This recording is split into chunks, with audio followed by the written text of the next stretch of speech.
It is time. Good evening, everybody. We are so excited to be here this evening, to be in person, that you're not looking at us inside of those little boxes. And as I was looking for my agenda a few minutes ago on my iPad, I was looking for a Zoom link. After 2 years of looking for a Zoom, that's what you do. You look for the Zoom. So we are just excited to be here and to welcome you this evening, and all of the board and staff are just real thrilled to be here. And got a lot to get done, and we're just glad you're here with us. I just want to open it up with that, and if any other commissioner would like to say anything, we will do that before I call the board to order. If you'd like to have comment, go ahead, Commissioner Jenkins. Thank you, Madam Chair, and this is indeed an exciting evening for many reasons, and just want to thank everyone for being with us here tonight, and also to our board. This is the first time that this elected body has met in person. And so it's a very special moment. Thank you, everyone.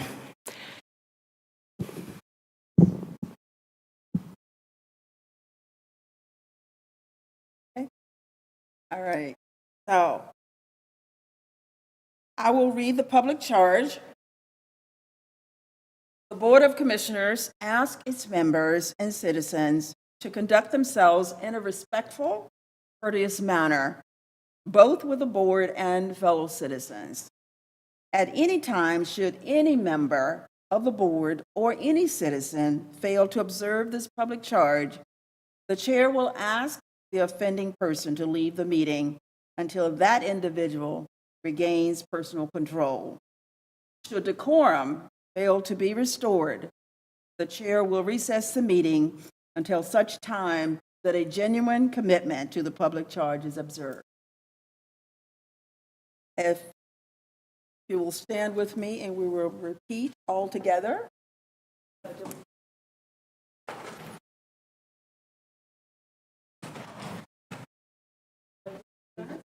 The flag of the United States of America and to the republic for which it stands, one nation, under God, indivisible, with liberty and justice for all. Thank you.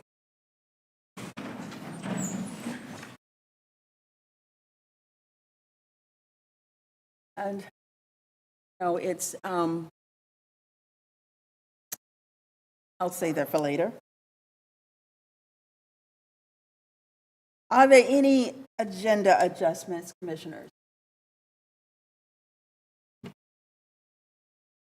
Seeing none, we will announcements. I'm going to ask our clerk if she will continue. Monica has been extraordinary over the last 2 years of reading our announcements over Zoom. And we appreciate her doing that so much that I wanted her to have the opportunity to do that our first meeting.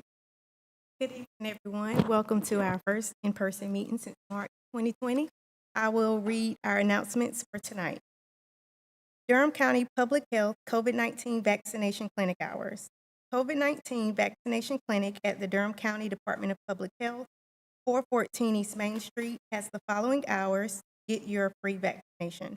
Monday, Wednesday, Thursday, and Friday, 9 a.m. to 4 p.m., and Tuesday, 9 a.m. to 5:30 p.m.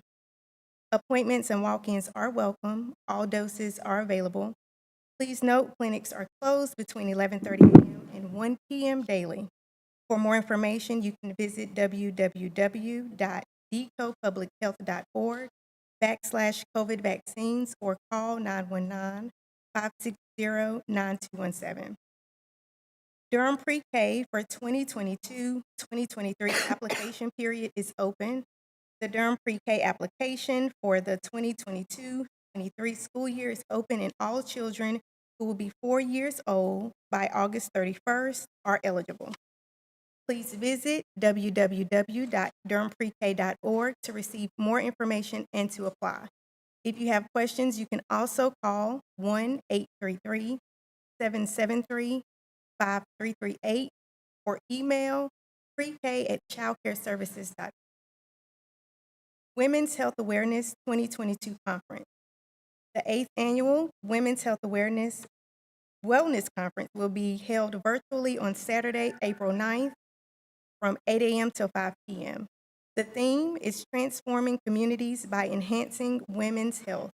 The event is free, but you must pre-register. The website is www.nieh.nih.gov/WH conference. All of these websites are available on the screen, should be, and they will also be available on our Durham website. Welcome Baby Giving Closet. The Giving Closet is every Friday at the Durham County Cooperative Extension, located at 721 Foster Street from 9 a.m. to 1 p.m. Contactless pickup, sizes based on available. Please bring your photo ID, proof of Durham address, and your child or children's Medicaid card or birth certificate, ages 0 through 5. Masks are required. You can call 919-560-7150 or visit www.welcomebaby.org. Durham County government is hiring. Looking for a satisfying career in public service? Join Durham County's local government team and make a difference in your community today. Durham County government is a great place to live, work, and thrive. Explore current job openings by visiting https://careers.dconc.gov.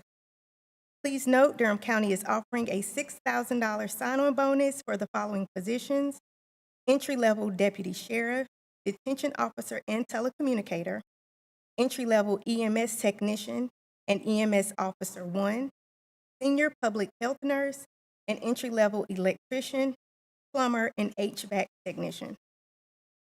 Diabetes support group. Whether recently or ever been diagnosed with diabetes, there's always something to learn about this complex condition.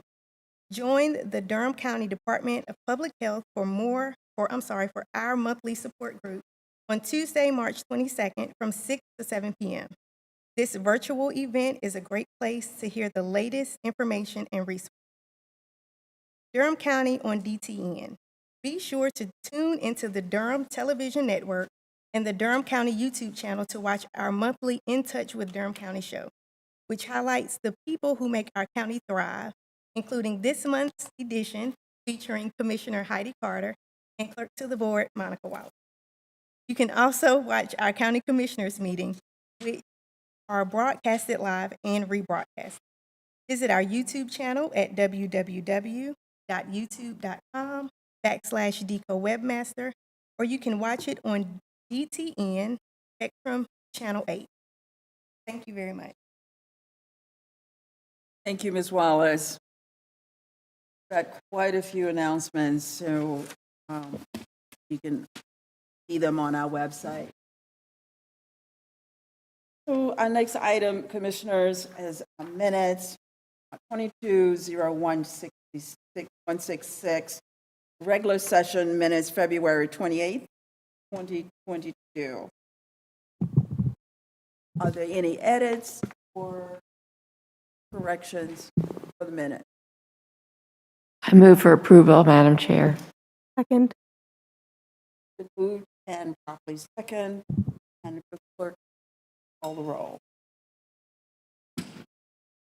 Commissioner Alam. Aye. Commissioner Burns. Aye. Commissioner Carter. Aye. Vice Chair Jacob. Aye. Chair Howard. It's been approved. The minutes have been approved unanimously. So tonight we have quite a few ceremonial items. Our first one is 22-0159, the Proclamation 2022 Women's History Month.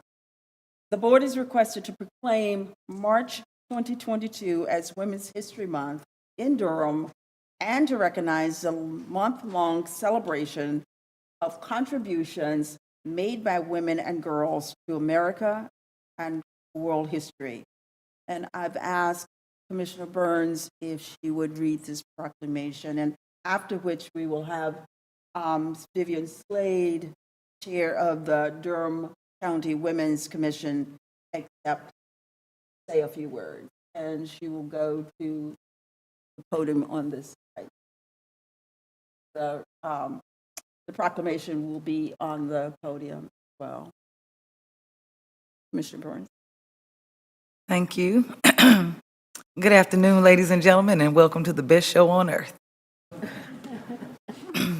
Durham Board of County Commissioners Proclamation, Women's History Month 2022. Whereas Women's History Month, a celebration of women and their contributions to history, culture, and society, has been observed annually in the month of March in the United States since 1987. And whereas during Women's History Month, the rich history of women and girls of all races, ethnicities, and backgrounds are celebrated. And whereas the true history of America reveals generations of trailblazing women leaders whose courage, strength, and vision that has built and transformed our country. And whereas American women have been leaders not only in securing their own rights of suffrage and equal opportunity, but also in the abolitionist movement, the emancipation movement, the industrial labor movement, and the civil rights movement, and many other American and international movements. And whereas, despite the undeniable impact women have made in history, significant work remains to ensure full equality and access for women and girls everywhere. And whereas every woman has a story to tell and gifts to share with the world. And whereas a little extra attention is given to women during Women's History Month, however, it is important to understand that countless women and girls have been undervalued and inadequately recognized for their contributions to our community, our nation, and our world. And whereas women must refuse to be silenced and their stories of achievement must be told. Now, therefore, I, Brenda A. Howerton, on behalf of the Durham Board of County Commissioners, do proclaim this month of March 2020 as 2022 as Women's History Month in Durham County, North Carolina, and call upon all citizens to observe and celebrate the successes of women and to mark this month with the appropriate observances honoring endless possibilities of women and girls everywhere, this the 14th day of March 2022. Thank you. Thank you, Commissioner Burns. For comments from Commissioner.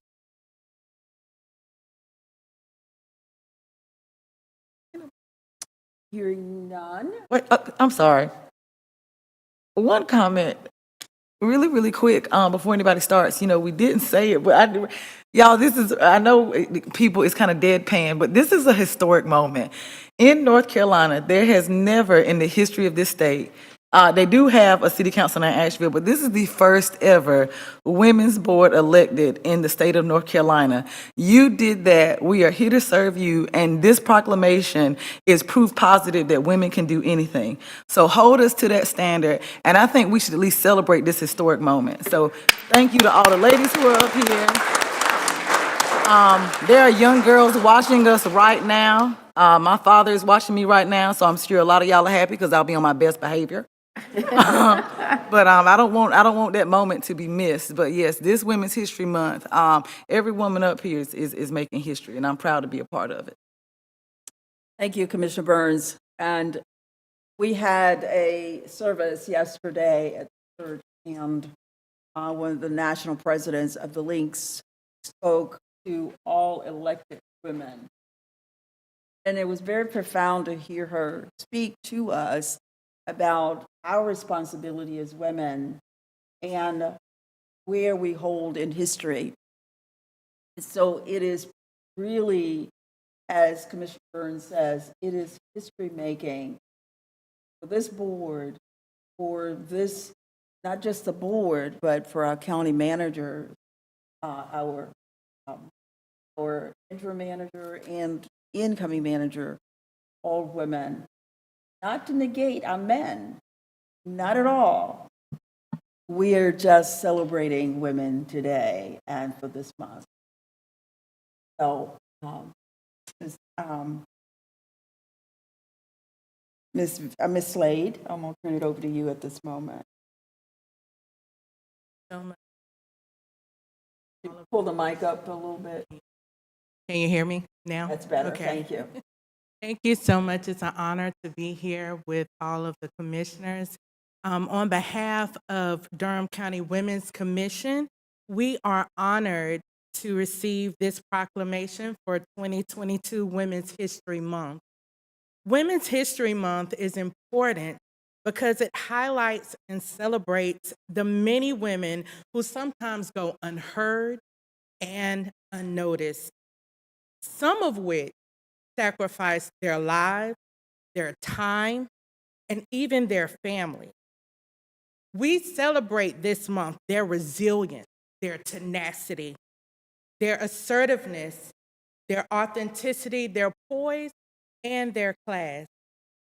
We today embody these same characteristics and qualities as we continue our legacies and prepare the next generations for continued work in this field. Recognizing women encourages the movement.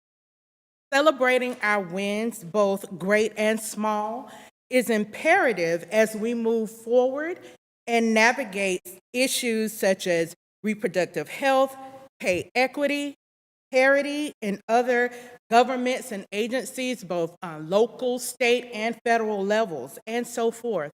There is so much work to do, and the work does not end. We at Durham County Women's Commission are proud to represent a county that salutes women in leadership and recognizes the importance and value of honoring the women who have trailblazed the path that we currently run on.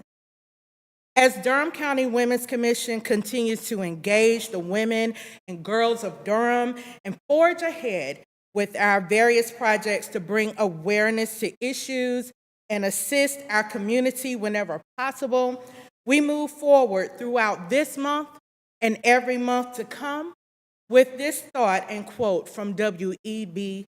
Du Bois. In this world, there is no force equal to the strength of a woman determined to rise. Thank you. Thank you.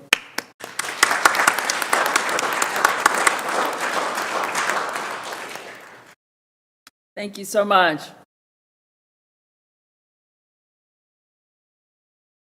All right. Our next proclamation is celebrating the 50th anniversary of the Older American Act Nutrition Program. So the board is requested to proclaim the month of March to celebrate March for meals honoring the 50th anniversary of the Older Americans Act Nutrition Program. And I have asked Commissioner Carter to do the honors to read this proclamation, and after which we will have Jason Hears, Executive Director of Meals on Wheels of Durham, to say a few words. Thank you, Madam Chair. Durham Board of County Commissioners Proclamation, 50th Anniversary of the Older Americans Act Nutrition Program 2022. Whereas 50 years ago, on March 22nd, 1972, President Nixon signed into law a measure that amended the Older Americans Act of 1965 to include a national nutrition program for individuals 60 years and older. And whereas for 5 decades, this landmark law has helped to fund community-based organizations like Meals on Wheels, and it is still the only federal program designed specifically to meet the nutritional and social needs of older adults. And whereas this year, Meals on Wheels programs from across the country are joining together for the March for Meals awareness campaign to celebrate 50 years of success and to garner the support needed to ensure these critical programs can continue to address food insecurity and malnutrition, combat social isolation, enable independence, and improve health for years to come. And whereas Meals on Wheels Durham has provided home-delivered meals in our Durham County communities admirably for 47 years. And whereas volunteers for Meals on Wheels Durham, for our Meals on Wheels Durham program, are the backbone of the organization, and they not only deliver nutritious meals to seniors and individuals with disabilities who are at significant risk of hunger and isolation, but also caring concern and attention to their welfare. And whereas Meals on Wheels Durham provides nutritious meals to seniors throughout the county that help them maintain their health and independence, thereby helping to prevent unnecessary falls, hospitalizations, and/or premature institutionalization. And whereas Meals on Wheels Durham provides a powerful opportunity for social connection for seniors to help combat the negative health effects and economic consequences of loneliness and isolation. And whereas Meals on Wheels Durham deserves recognition for the heroic contributions and essential services they have provided amid the COVID-19 pandemic and will continue to provide local communities, our state, and our nation long after it is over. And whereas the senior population is increasing substantially, and action is needed now to support our local Meals on Wheels Durham program through federal, state, and local funding, volunteering, donations, and raising awareness to ensure these vital services can continue to be delivered for another 50 years. Now, therefore, I, Brenda Howerton, on behalf of the Durham Board of County Commissioners, do hereby proclaim the month of March 2022 as a month to celebrate the 50th anniversary of the Older Americans Act nutrition program in Durham County. We urge every community member to take this month to honor our Meals on Wheels Durham program, the seniors they serve, and the volunteers who care for them. Our recognition of and involvement in the national celebration can enrich our entire community and help combat senior hunger and isolation in America. This, the 14th day of March, 2022, and a place for Brenda A. Howerton, Chair, to sign. Thank you, Commissioner Carter. And I see that Pierce is already at the podium. Good evening. Before I start talking about Meals on Wheels, I just wanted to mention it's not lost upon me what I'm seeing right here with our county commissioners being all female people. So that's very impressive. We also have obviously Mayor O'Neill is a female, so she's also a part of this group. But, you know, outside of that, just hearing you speak, I started to think about my mother and my sister and my wife. And I'm a father to a young daughter who will be 3 years in May. And so for me, when I had a little girl, it kind of changed how I looked at it. And so I just want to say it's not lost upon me the significance that we're seeing right here, not only here, but throughout Durham, and hopefully for our little girls that are coming up as well. So thank you for being their role models, and keep up the good work. Thank you. Now, Meals on Wheels. So, so on behalf of the clients, our clients, your clients, on behalf of the staff, our board members, you know, just the entire Meals on Wheels Durham family, I'd just like to say thank you for this proclamation this year. It does celebrate or recognize our 50th anniversary of the Older Americans Act, specifically the nutrition portion of it. And just so everyone knows here, over half of our funding comes from this act and government support. So without that being passed, without the support of the government, we wouldn't have the numbers that we're serving today, which are close to 600 folks. You know, on one side, you can look at it and think, it's unfortunate, because we shouldn't have to serve that many folks. They really shouldn't need our service. But we're here where we are, right? And so you guys make it possible, along with other contracts, to serve them, keep them in their home, and keep them healthy. So we appreciate that.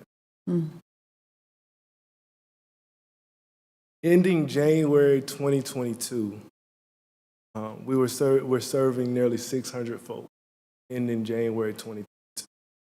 Since July 2020, a little after the pandemic started, we've served 480 clients alone from the funding that we received from the county.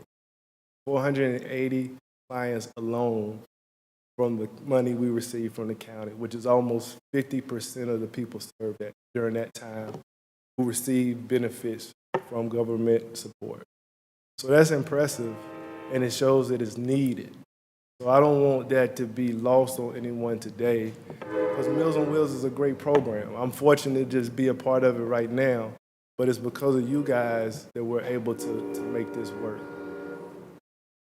So before I leave, I want to just kind of give everybody an idea of how you can be involved. So March 21st is our March for Meals Week, which is part of our month-long advocacy program.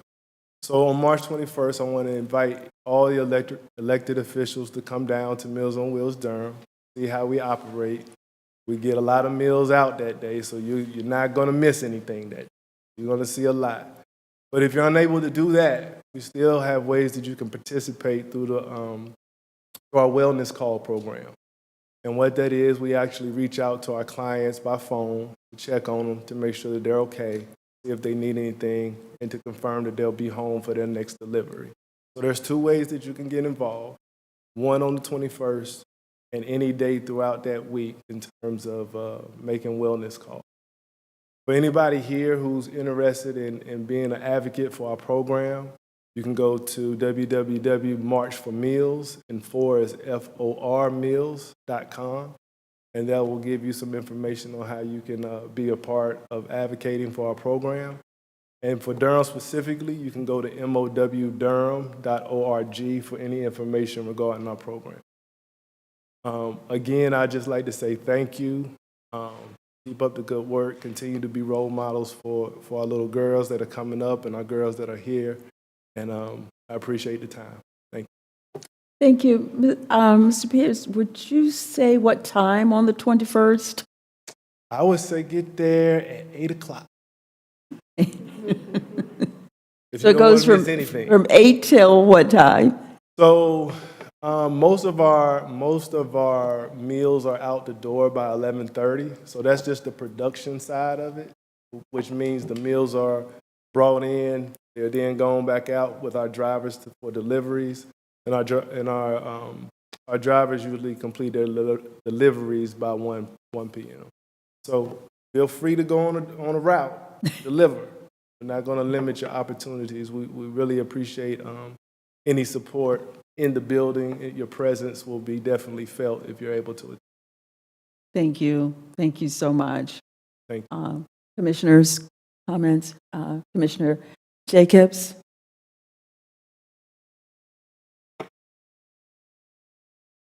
Well, thank you so much, Jason. Really appreciate your leadership of Meals on Wheels. And I just want to say that Meals on Wheels has been one of the lifelines for so many seniors during the pandemic, not just for food, but also the social contact, which we know has been so important as people have been isolated. And this has been also just a real priority of this board, is making sure that our seniors have enough food to eat. But it is an ongoing need. So I just want to echo your plea for support and help, that this is a great way for people to contribute, whether you want to make phone calls or actually be a driver, or just provide donations. We really still have a tremendous need for our seniors. On the Social Services Board, we have over 400 people in our community who are getting food, nutrition, thanks to Meals on Wheels, but we still have a waiting list. We still have a waiting list for people who need to be served. So thank you for highlighting this issue for us and for all the work that you do and all of your volunteers and your team. Thank you, Jason. Thank you. And if I can piggyback on that real quick. Like Commissioner Jacobs was saying, we continue to have a need, and we continue to grow in the sense of serving our clients. So we're nearly 600 folks, but we still have almost 300 folks on the waiting list. And so we're actually looking to try to expand our operation and move into another building. So we're looking for another building at this point because we're starting to outgrow what we have.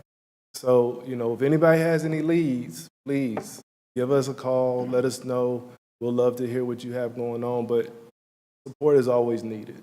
Support is always needed, and contribute how it moves you most. How it moves you. Okay, any other comments from commissioners? Commissioner Burns? It's really quick, and I'm not going to comment on everything. I promise you I won't. But I do, I do, for any of you all who were not able to attend our January meeting, this is not the first time we've had Jason here, because Meals on Wheels of Durham received a significant amount of support. That in no way means that you should not donate to him. All I'm saying, the reason why I'm bringing it up, many folks know, I hate to say Jeff Bezos' ex-wife, because I want to say Mrs. Davis, because she did it outside of that and gave, I think, a very large donation. I won't say what it was, to Meals on Wheels. She didn't give it to the Meals on Wheels in another county. She gave it to the one here in Durham. And I think that has a lot to do with this young man and his advocacy and the work that he does. So I know you're looking at, I'm pretty sure your daughter's looking at you too. So we do appreciate the work we do, and also to echo the sentiments of Commissioner Jacobs. This is a board that does care about food insecurities. We've made significant investments into some of our local restaurants because he can't do it by himself. So please take his request and his charge at face value, because there are people who are hungry in Durham. We can't do all of it by ourselves, but we can do it with your help. Thank you. Thank you. And I know that Commissioner, retired Commissioner Reckow's husband served in the capacity of going out into the community to deliver meals. I don't know if he's still doing that or not. He is? Well, he had taken a break because of COVID. Okay, Yeah. okay. We had some volunteers that was. Yeah, so it is a very well-intentioned organization that supports our seniors in this community, and we appreciate the work that you and your team do, and always know that we are here to support you in any way that we can. Thank you. Thank you. Really appreciate that. Okay, we have another proclamation. So we have a lot of proclamations this evening, you guys. So the next one is 220155. It's a proclamation, World Water Day 2022. The board is requested to proclaim March 22nd as World Water Day 2022. The goal of this annual event is to further public awareness about how important and precise our groundwater is in this community, precious our groundwater is in this community, and what measures our county takes to conserve and protect our water. And I've asked Commissioner Jacobs if she will read this proclamation, and I don't believe we don't have any speakers on this one tonight. If you will read this proclamation. Thank you, Madam Chair. Durham Board of County Commissioners Proclamation, World Water Day 2022. Whereas the United Nations has declared March 22nd as World Water Day and has invited governments around the world to devote the day to promoting and increasing public awareness of the importance of fresh water and the sustainable management of groundwater resources. And whereas World Water Day 2022 is a time to reflect on the various ways that different people value groundwater around the globe and in North Carolina as it relates to their health, dignity, hygiene, and productivity at home, at work, and in recreation. And whereas currently water around the world is under extreme threat for various sources, including increasing population, increasing demands of agriculture and industry, and the ever-worsening impacts of climate change. And whereas Durham County residents are working daily to protect water quality by practicing and supporting innovative wastewater management and reuse programs, sustainable agricultural practices, wetland protection and restoration, and more. Now, therefore, I, Brenda Howerton, on behalf of the Durham Board of County Commissioners, do hereby proclaim the month of March 2022 as World Water Day in Durham County. We call on all Durham County residents to celebrate the day and to always be good stewards and protectors of our water, indeed our most valuable natural resource, this, the 14th day of March, 2022. Thank you. Thank you, Commissioner Jacobs. And this proclamation will be signed, and our clerk will forward it to the Triangle Women's League of Peace and Freedom.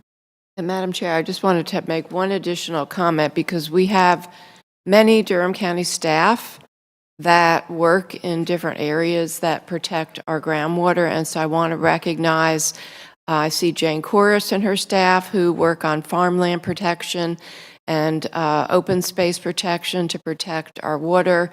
We have our Stephanie Brixby and the Triangle Wastewater Treatment Plant staff that work on protecting our wastewater. We have our soil and water staff that work in this area, and we have people like Ryan Eves who manages our stormwater. So we have many Durham County staff that are really work every day to help protect our groundwater, and I just want to acknowledge them. Thank you. Thank you. Any other comments?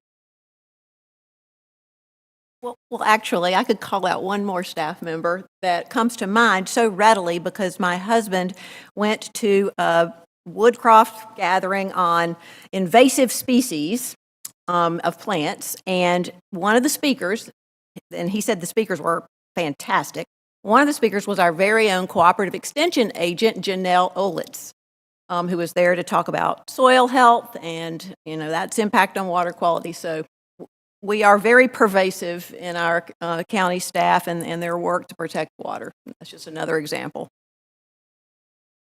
Thank you. Okay, so our next resolution, 22-0129, is a resolution support of the use of person first language. The board is requested to issue a proclamation recognizing the harmful impacts of derogatory language when referring to justice-involved people and using the use of person first language in Durham County. And I've asked Commissioner Lom to read this proclamation, and then Ben Hurst, chair of the Durham Criminal Justice Advisory Committee, or Gudrun Palmer, our interim general manager, will come and share a few words.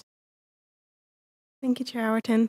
The Durham Board of County Commissioners resolution recognizing the harmful impacts of the use of pejorative language to refer to justice-involved people and urging the use of person-first language in Durham. Whereas nearly 80% of persons held in the Durham County Detention Center are there awaiting trial, having not been convicted of the crime they were charged with. And whereas people with criminal records endure intense legal and social sanctioning, including segregation, harassment, and harm. And whereas individuals with criminal records are part of our communities, schools, workplaces, and places of worship. And whereas language shapes the ideas, perceptions, beliefs, attitudes, and actions of individuals, societies, and governments. And whereas language usage that emphasizes or prioritizes a criminal record over the individual undermines, devalues, dehumanizes, demoralizes, and dishonors the humanity of that individual. And whereas dehumanizing language like prisoner, convict, inmate, or felon only serve to obstruct and separate people from society and make the institutionalization of racism and supremacy appear normal. And whereas inaccurate information, unfounded assumptions, generalizations, and other negative predispositions associated with justice-involved individuals create societal stigmas, attitudinal barriers, and continued negative stereotypes that affect access to employment, housing, healthcare, professional licensing, travel, support services, and other integral aspects of community life. And whereas People First language places the individuals before the criminal record by using neutral, objective, and non-pejorative language. And whereas People First language promotes positive, sound, and unbiased communication and diminishes categorization and segmentation for people with a criminal record, such that an individual is not defined solely or primarily by a criminal record, arrest, or other contacts with the criminal justice system. Now therefore it be resolved that the Board of Commissioners of Durham County recognizes that language that is not people first obstructs the integration, inclusion, participation, and respect of justice-involved individuals. And be it further resolved that the Board of Commissioners of Durham County requests all local government offices and departments, including the Durham Courts and Judiciary and the Durham County at large, to adopt People First language with respect to people with criminal records in all its official written, voice, audiovisual, and signed communications. And be it further resolved that the Board of Commissioners of Durham County urges adoption and utilization of People First language in all legislation, co-sponsorship memos, reports, policies, and other documents. This, the 14th day of March, 2020.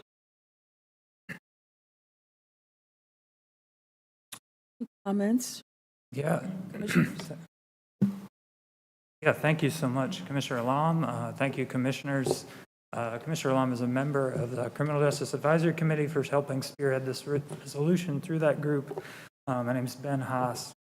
I'm Director of Religious Coalition for a Nonviolent Durham, speaking tonight as Chair of the Durham County Criminal Justice Advisory Committee. I just want to uplift a number of groups that I think fold neatly together in that resolution. One is this body. The second would be a reentry community in Durham.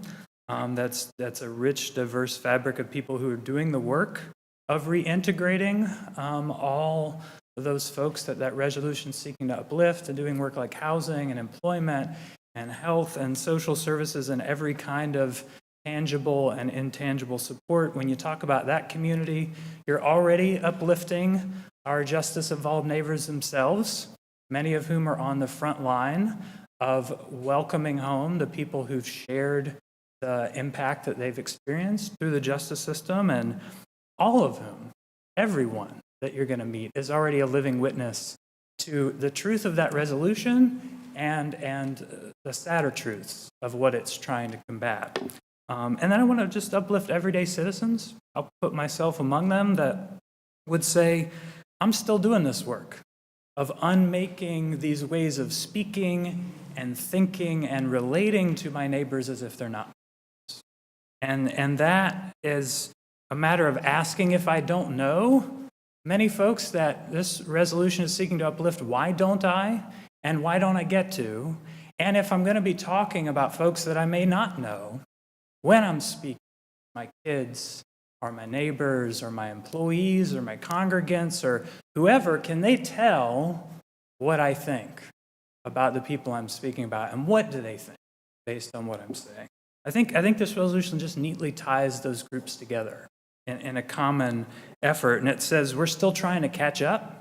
We're still trying to, in this document and in so many ways, to unmake a lot of things that we have made that are telling cheap lies about who our neighbors are, but also that we can start in really simple ways to unmake and remake that together. That we have to look all the way up to our systems and our politics and our ideas, but we also have to look all the way down to our assumptions, to our neighborhoods, to our hearts and our minds. And we do that, we're binding ourselves together in a common effort that's not going to neatly fix or change all of this at once. We're not going to snap our fingers or use different language. But also, as I found this lovely Desmond Tutu nugget, the Archbishop Desmond Tutu said, language is very powerful because language does not just describe reality. Language creates the reality it describes. So thank you for giving us a chance to start recreating in Durham at every level a reality that uplifts the humanity of every one of our neighbors. Thank you, Ben, so much. And, you know, something that you said that just kind of strikes me as the language in which we use to identify people can be so demoralizing and it throws people into an area of not appreciating themselves. So thank you for this, and thank you, Commissioner Lom, for reading this. This is important to this community. Commissioners? Yeah, another comment. I want to also highlight, thank you so much, Ben, and the entire Criminal Justice Advisory Committee for helping draft this resolution. It was really a team effort, and we discussed it several times and actually had unanimous support from the entire committee. And especially thank you to Gudrun Palmer, our director of the Criminal Justice Resource Center, and former General Manager Miller, who was integral in making sure that we had the accurate data reflective of Durham County to be in this resolution, to make sure that we educate our community members of how common it is to be in occurrence with justice-involved residents and be welcoming to them and make sure that we're not creating barriers for our neighbors. Any other, Commissioner Jacobs? Well, thank you, Ben, Commissioner Lawman, and then to everyone who was a part of bringing this resolution to us. I think this is really important, and I'm just wondering how we can make sure that this moves beyond our board. And I'm just wondering, Commissioner Lom, if you have any recommendations about next steps with this? So on the CGRC board, there are several members that are examples in here, like our court system. District Attorney Satana DeBerry was a part of helping draft this resolution.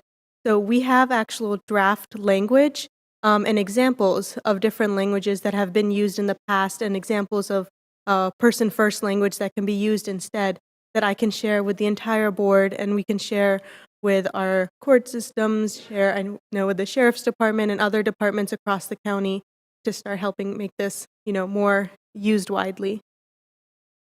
Great, thank you. Thank you. Any other comments?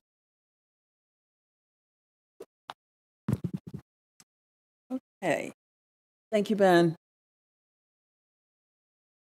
So, Commissioners, that brings us down to a very special resolution, 220158. And as Interim Manager Hager goes to the podium, this resolution honoring General Manager Claudia Odom Hager's service as Interim County Manager.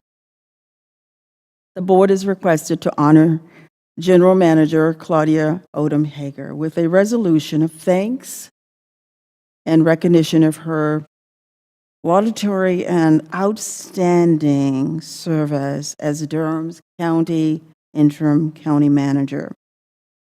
This talented, dynamic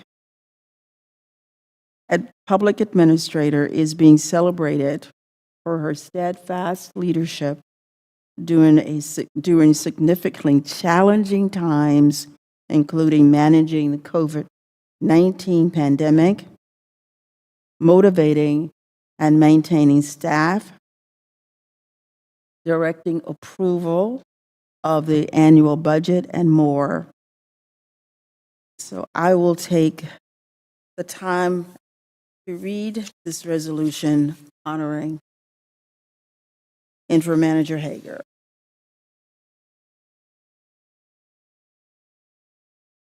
Durham County Board of Commissioners resolution honoring Claudia Odom Hager. Whereas May 2021, Durham County Commissioners selected Goal 5 General Manager Claudia Odom Hager to assume the reins of leadership as interim Durham County Manager, and thus ensuring that the county's day-to-day operations would be maintained in a positive manner. And whereas interim manager Hager made some temporary reassignments and realignments of senior staff and worked productively to make sure operations proceeded as normal. And whereas throughout her tenure, interim manager Hager worked seamlessly and positively with county commissioners and department heads to ensure that normal operations continued as expected by the citizens of Durham County, especially as the organization experienced retirements and resignations in critical areas. And whereas her leadership with Durham County government was marked by her tremendous work ethics, attention to detail, keen negotiation skills, visionary ideas, and her ability to work with appointed and elected officials, civic leaders, employees, and residents in the pursuit of positive outcomes. And whereas during her successful tenure, her work as interim county manager always demonstrated that she was completely mindful of Durham County government's best interests in all her efforts to serve the community. Whereas during her tenure, interim manager Odom successfully addressed very critical and significant Durham County projects, including comprehensive management, Durham County's public health response to the COVID-19 pandemic, along with management of Coronavirus Aid, Relief, and Economic Security Act, CARES, federal funding received, approval of the annual budget, which included record funding for Durham Public Schools, management of the American Rescue Act, federal funding received by the county, design critical process improvements of Durham County's contracting process, manage Durham County's participation in the national opioid litigation process, addressed significant workforce vacancies across the enterprise by collaborating with human resources and senior management to recommend and implement a new program of employee compensation and bonuses to help and attract employees. Worked to address community concerns over the approval and construction of a long-awaited new youth home, and whereas additional key accomplishments during her stewardship included leading the continued progress of the 300 and 500 East Main Street development project, the $12 million sale of Durham County's American Tobacco parking structure, securing major farmland conservation easements, overseeing the development of the new long-term homeowner grant program for residents at or below 30% of the area median income, and much more. Now, therefore, be it resolved that we, the members of the Board of County Commissioners, do hereby extend grateful and sincere appreciation to Claudia Odom Hager for the transformative, dynamic leadership and she demonstrated during her tenure as Durham's interim county manager We are grateful for her invaluable professional management and for the contribution she has made to improve Durham County community. This 14th day of March 2022, and it is signed by all commissioners.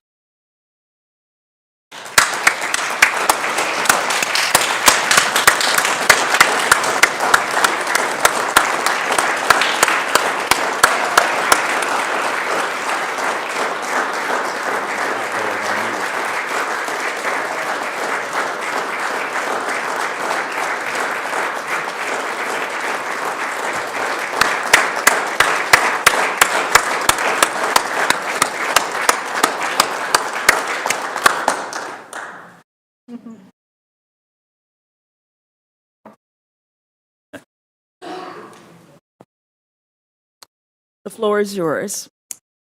Wow. You know, when she was reading all that stuff, I said, no wonder I'm tired. For those who know me, I have a tremendous sense of humor. This past 10 months has been a culmination of a lot of things. It's tested me, tested the board, it's tested staff, but we've passed the test. Yeah. I am just grateful to be in a community that is always encouraging. That's Durham. I'm just grateful to have colleagues who support me and who said yes, even though they were tired. I'm grateful to have general managers, the chief of staff, folks who I tapped to help while I was in this journey. I just can't say but thank you. And I'm most grateful for the nearly 2,000 employees who kept encouraging me by showing up. Because right now, this is an employees market and they can go anywhere. So I am grateful that they continued to show up. Thank you. I want to thank the board for believing in me. It was a reluctant yes when I said yes 10 months ago. But I thank you for trusting me and supporting me and encouraging me through this. I want to thank my family. My father is with me here today. My mother couldn't be with me. Dr. Claude Odom and my son, William Hager. I'm just grateful for the example my parents set years ago, 50-some years ago. I know I look young, but I'm not. But I'm thankful because my father was a commissioner nearly 6 years ago, and I saw the discipline required, the example. Both parents are servant leaders, always have been, and that example led me into becoming a public administrator, so I thank them. And again, for my son, when you're children, and I've been in that space, you don't choose for your parent to work all the time.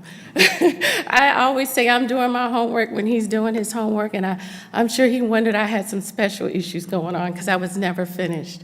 But I'm grateful to him. Our household's been through a lot, and he's just a fine young man.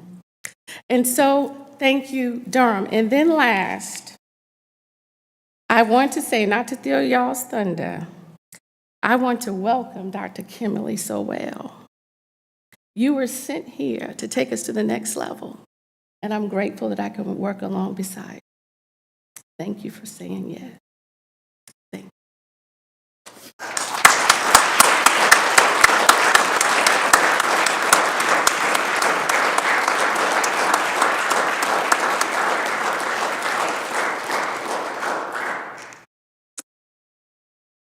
Commissioners,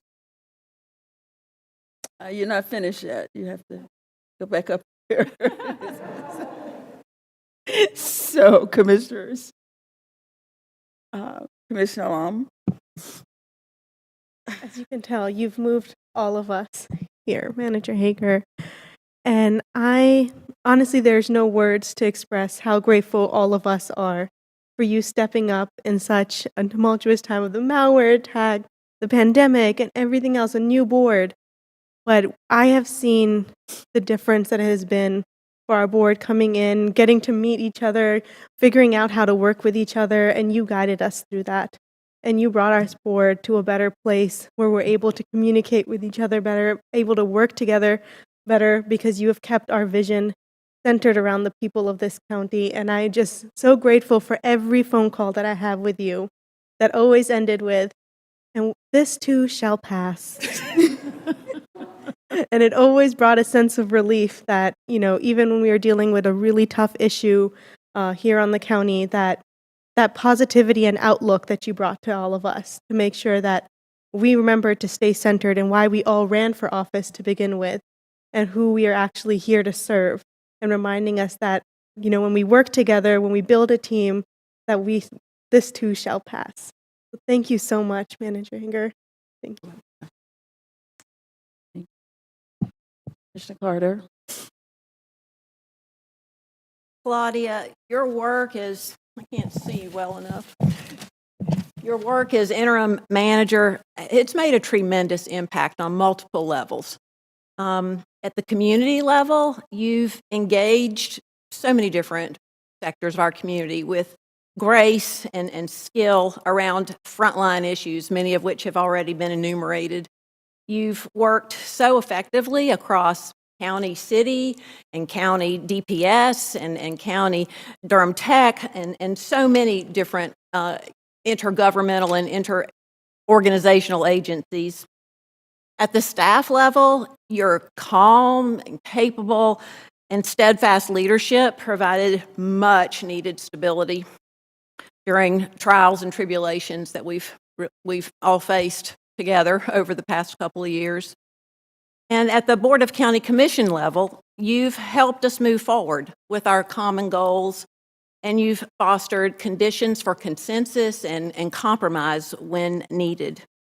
Perhaps most importantly, you've advised us all in ways that we can hear, and you've listened in ways that make us all feel heard. And on a personal level, Claudia, I want you to know how deep my appreciation and my admiration for you goes. Thank you for your open lines of communication and the relationship of mutual trust and respect that I think we share, and it is very dear to me. And it has allowed me to more fully contribute as a commissioner, and I thank you for that. I thank you for being there for Durham County and for us always, and I am really looking forward to continuing our work together, this glorious work. Thank you, Claudia. Thank you.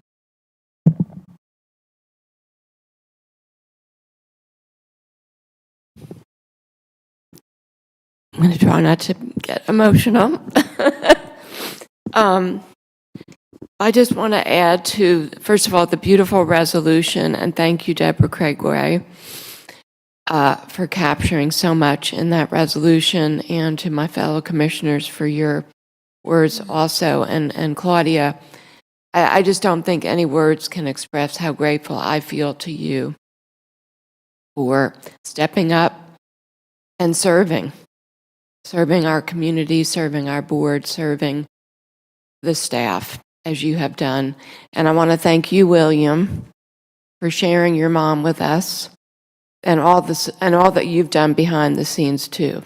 Because I've heard about you looking over your mom's PowerPoints and making sure they were okay. And also, Dr. Odom, it's a pleasure to meet you and an honor for you to be here as well. And I would just say,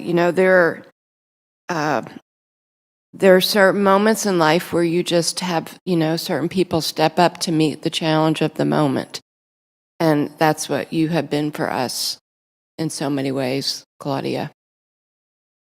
And there are certain words that really come to mind for me. A lot of them have already been really touched on, but collaboration, that is your true spirit and your true essence in the way that you do your work and the way you bring people together and what you have fostered with our board, with the staff, and in the community, and with other leaders.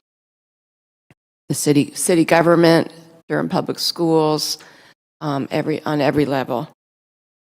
Transparency is another word that comes to mind for me. You have approached your work with transparency, sharing information, helped us through a very challenging issue that our board dealt with, and have always been at the forefront of sharing information, the town halls that you've participated in, panels. Thank you, going above and beyond. And then communication. Commissioner Carter spoke about this. I've learned so much from you and how you have worked so hard, relentlessly, to communicate, I know, with our board, making sure that everyone's concerns are addressed, there are no surprises.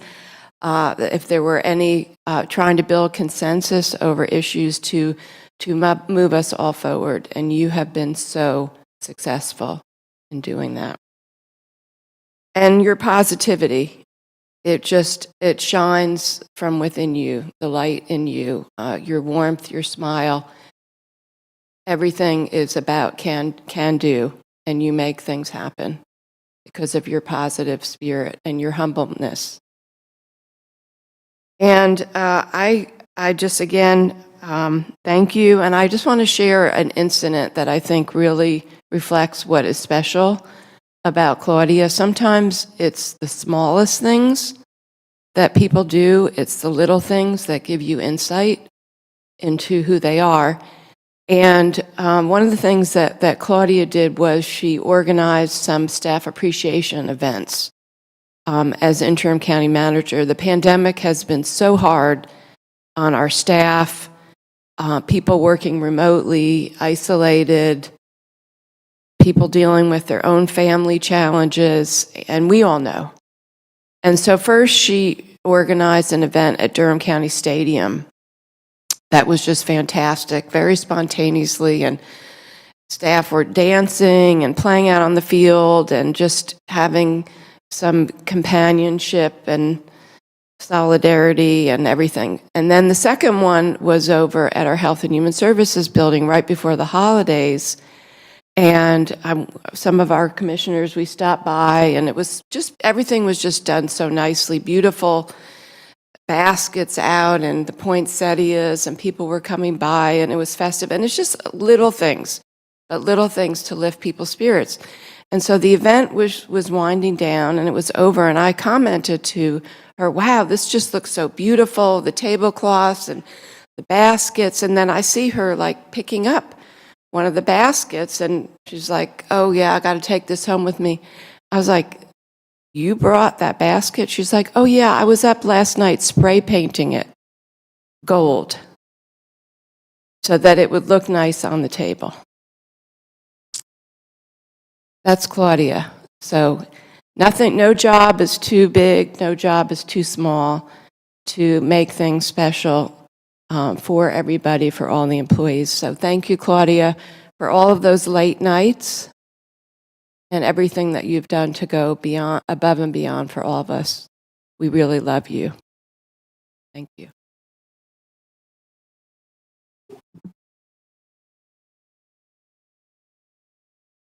Hey, Claudia. How you doing, Manager Hager? I'm gonna be nice. I am. For anybody who didn't know what Manager Hager's job description was before she took this role, it was General Manager over Goal 5. To be accountable, she was over our finances, and she made sure that we had efficient and visionary government. She, like so many people who are sitting in this room now who work in government, who work as public administrators, want to come in and just do their job. That's it. I see some professors, I see some folks in emergency management, I see some folks in law enforcement. You just want to come in every day and do your job. In Durham, public administrators do not get to come in every day and do their job. They have to be psychologists. They have to be teachers. They have to be innovators. They have to be performers. I cannot imagine the courage that it took for you to step up this time last year and do the job that you did, holding this government together, holding this county together. For every person who is sitting in this room who sees that beautiful affordable housing going up across the street, it is because we had somebody who was managing the books who could make sure that we could sit up here and dream big dreams, listen to everything that everyone says in here, and then make it come to fruition. For the meals that we have prepared, for the grants that we have given out, it is because we had the money to do it. In every single solitary county in the state, they are struggling fiscally. Durham is not. And it is not because we are so good at our jobs. It is because she is so great at hers. Point blank, period. The expansion that we saw in pre-K last year and this year is because of this woman's guidance. The expansion in affordable housing that we've seen this year and last year is because of this woman's visionary talent. The investments that we have made in food insecurity are because of this woman. The investments that we've made in our emergency management vehicles and our sheriff's vehicles are because of this woman. Now, to work in Durham is to be attacked every day by people who don't understand how this job is supposed to go. And every day this woman smiled. Every day this woman stayed up late at night. She sat there, she held hands with the staff that could have walked out of the door and made a whole bunch more money, but she convinced them that the residents of this community were worth way more than that. When we think about visionary ideas, one of the things that I was really upset about when I ran for office, we spend billions of dollars in professional services, we spend billions of dollars in construction, and we don't have anywhere near enough people of color or women doing that work. Under this woman's leadership, all three of those jobs were filled. We saw significant investments. Our Minority Women Business Program is better than it's ever been. I know it's going to be great under Dr. Souls because I know what she's done in Greensboro, but she's laid a foundation. And when y'all walk out of here tonight and when you're driving down the street, I want you to look at the buildings. I want you to look at the infrastructure. And you don't thank us. You thank the person that made it possible for us to do it. So Claudia, I love you so much. It is, there's nothing that we could ever give you. You are a great mentor, you are a great manager, and you are a great friend. And I want everybody in here to take some time out, if you don't do anything else, take some time out to get to know this very quiet woman who loves this place more than she loves anything else. Thank you.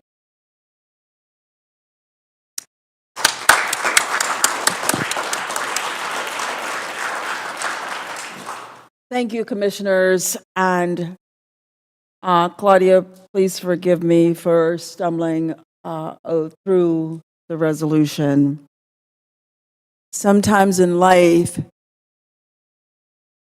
the honesty of what you're saying and who you are comes out in the emotions of the moment. And that's what's present tonight.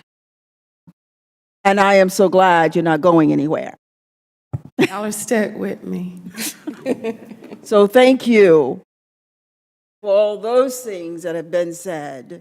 And thank you for being willing to continue to do the work that we all are here to do. So thank you for hanging with us as we usher in our new manager. So thank you. And I'm not going to say any more because I don't think I can control myself here. Thanks. All right.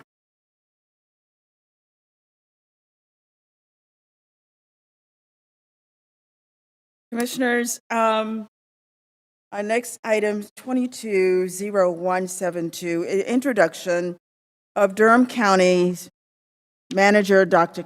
Kimberly J. Sorrell. The board is requesting to officially welcome a new manager to Durham County government. County commissioners began a recruitment process to employ a new county manager in the fall of 2021. and it was a very long process following a rigorous and comprehensive executive search process. The board unanimously selected Dr. Kimberly J. Sorrell. Prior to her appointment, she was the assistant county manager with the assistant city manager, with the city of Greensboro, where her portfolio included engineering and inspections, field operations, planning, transportation, water resources, neighborhood development, workforce development, as well as the Office of Equity and Inclusion and Minority and Women Business Enterprise. With more than 20 years of progressive experience in the corporate, higher education, and government sectors, she is known as a transformational leader. We would like to welcome her to Durham County. And at this time, I would like to invite Dr. Sorrell to the front for her oath of office and her family.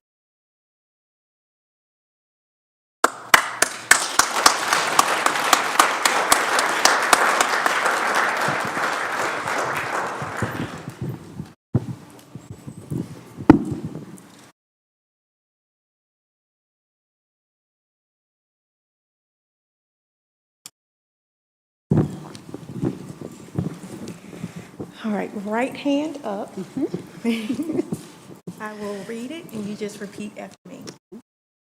I, Dr. Kimberly J. Soleil, I, Dr. Kimberly J. Soleil, do solemnly and sincerely swear do solemnly and sincerely swear that I will support the Constitution of the United States that I will support the Constitution of the United States, and I will be faithful and bear true allegiance and I will be faithful and bear true allegiance to the state of North Carolina to the state of North Carolina and to the constitutional powers and authorities and to the constitutional powers and authorities which are or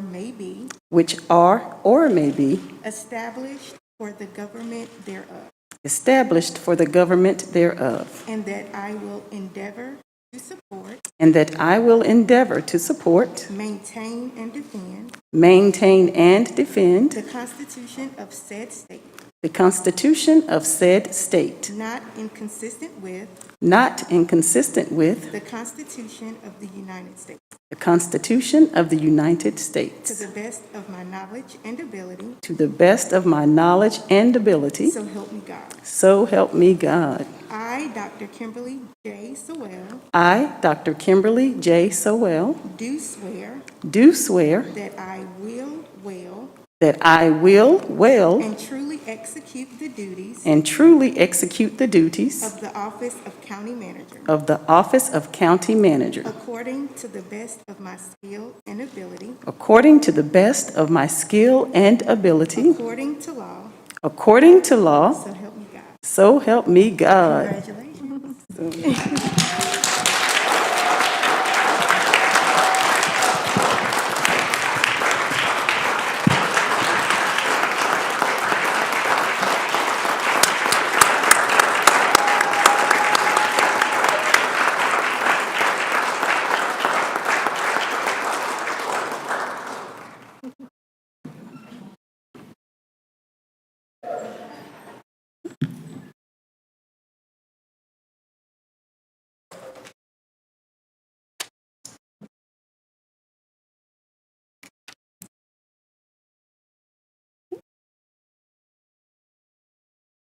So great evening, Madam Board Chair, Board of Commissioners. During this month of Women's History Month, I too want to honor you as a historic all-female board. You are such an inspiration, and I've said it to you all before. You probably don't realize how much of an inspiration you are, but you're one of the reasons that I applied for this position. So I honor you this evening. I thank you for your confidence in my ability to lead this great organization. And I thank you for the tireless work that we all do day in and day out. And I'm looking forward to joining you in the work to improve the quality of the lives of our residents in this awesome community. I also want to thank General Manager Claudia Hager for your outstanding leadership. I mean, everything they said, I echo it, and I was thinking I had to jot down some notes, but it's been said. But I want you to know that I've watched you from afar as I watched at the commission meetings, and I admire and was impressed by your outstanding leadership, your beautiful and warm smile. I always looked forward to seeing that, and I thank you for sustaining this organization with the leadership that helped us overcome some unparalleled times. And you have left this organization in great shape. And I'm honored and privileged to come after you to assist with leading this organization. Thank you so much for all you have done.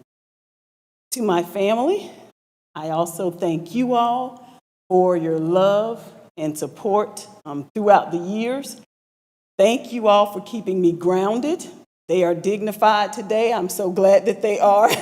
But this is it's a very lively group. But they help me maintain a great work-life balance that's filled with joy and with laughter. And I thank you for that. Thank you to my husband, Broadus, to my children, Bianca and Miles, for allowing me to work the hours that I have worked. You've sacrificed, and I remember once we were on vacation at the beach, and we were at home not doing anything, and I opened up my laptop and started working, and Miles came over to me and slammed it shut politely and said, "We are on vacation, no working allowed." But this is, now you see kind of the culmination and the rewards, because public service to me is at the core of who I am and what I do. And so I am delighted to join this organization. And after having completed my first day here and having such engaging conversation and progressive conversation with our staff, I am 100% sure that I made the right decision. So no turning back now. You all are stuck with me. Okay, so I look forward to joining you all in the work that I feel like will, establish Durham County as a community of eminence that will lead our nation in creating a community where everyone can thrive and prosper in an equitable manner. Look forward to working with y'all. Thank you so, so much for this opportunity.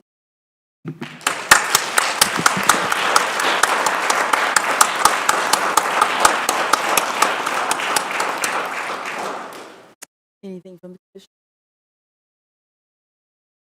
Commissioner Jacob? I just have one quick comment. Manager Soleil, so now I want to learn the right way to say your name. So this has been a topic of conversation. Soleil. We just have to think Kim is so well, and then we'll have it. So Manager Soleil, we're just so excited to have you join our team. I can't wait to work with you. And I just want to recognize that we are making history tonight again, because you are not only the first female county manager that Durham County has ever had in the history of Durham County government, but also the first Black female Durham County manager. So congratulations for making history.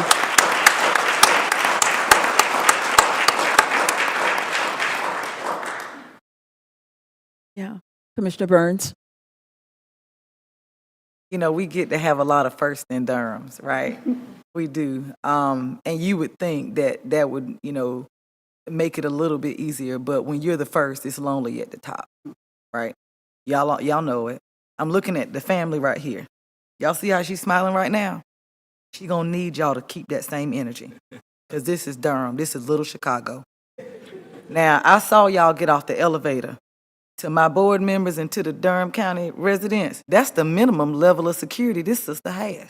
So I want to remind everyone, she did not come in here by herself. I thank you, Dr. Odom. I thank you, William, for holding up Claudia. And I'm asking each one of you all to do the same. I'm making this pledge right now to you, Dr. Soleil, to your family. You all read the news as well as anybody else. I don't know what everybody else up here is going to do. But what I can do is pledge that I will make sure that your mother, your sister, your significant other, your child has every opportunity to do what she was hired to do, her job. Amen. So in the event that that changes, I look for your support so that we can keep her smiling just like that, so we can keep this department is financially secure, so we can keep these residents housed, food, so that we can live up to what we always say, that Durham is a great place to eat, work, and live.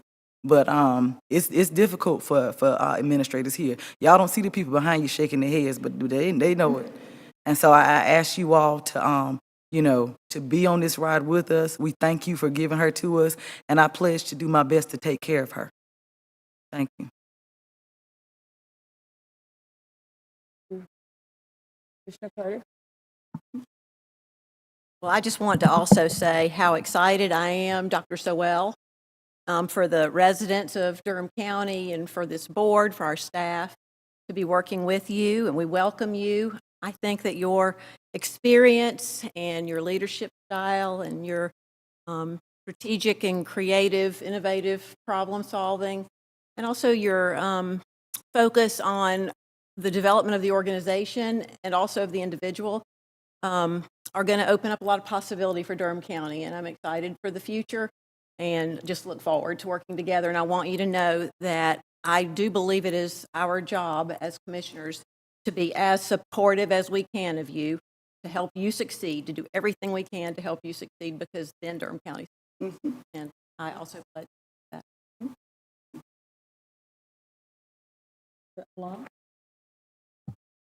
I don't know which title to use. I want to use both. Dr. Manager Soleil, Manager Dr. Soleil. Got to give you all your titles. I'm so excited to welcome you to this board and get to work with you. On a lighter note, I am going to be coming into your office to use your chase and relax. It is a very nice office, and I'm excited to be able to work with you and have meetings.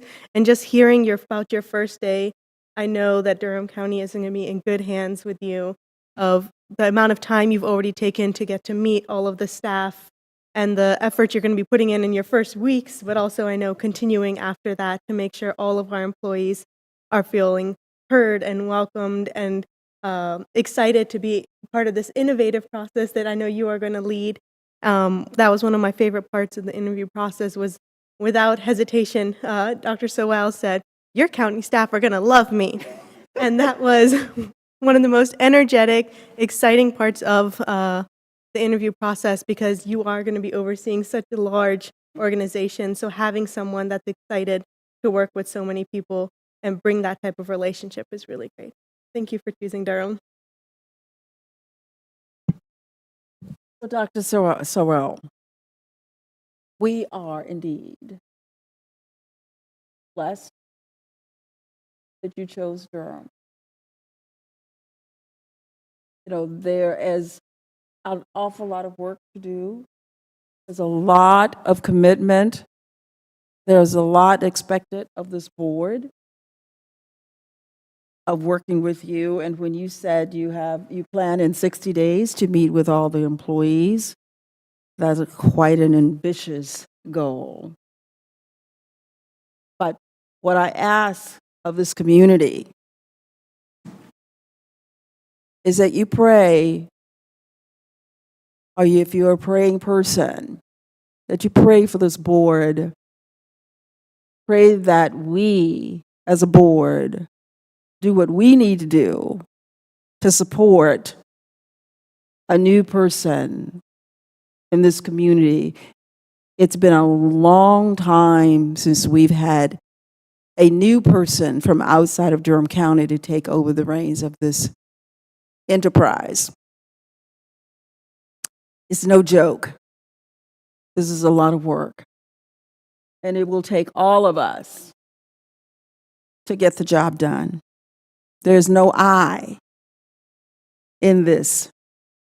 There's only we. So if one of us fail, we all fail.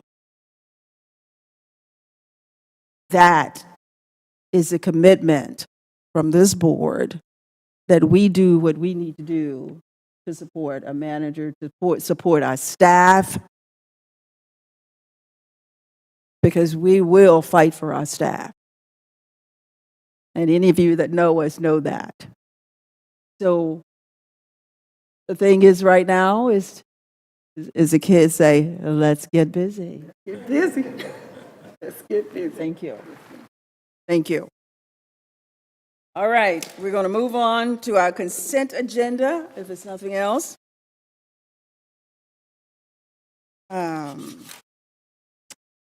Let's see, on our consent agenda, we have 19 items. And these are items for the community that the board has discussed.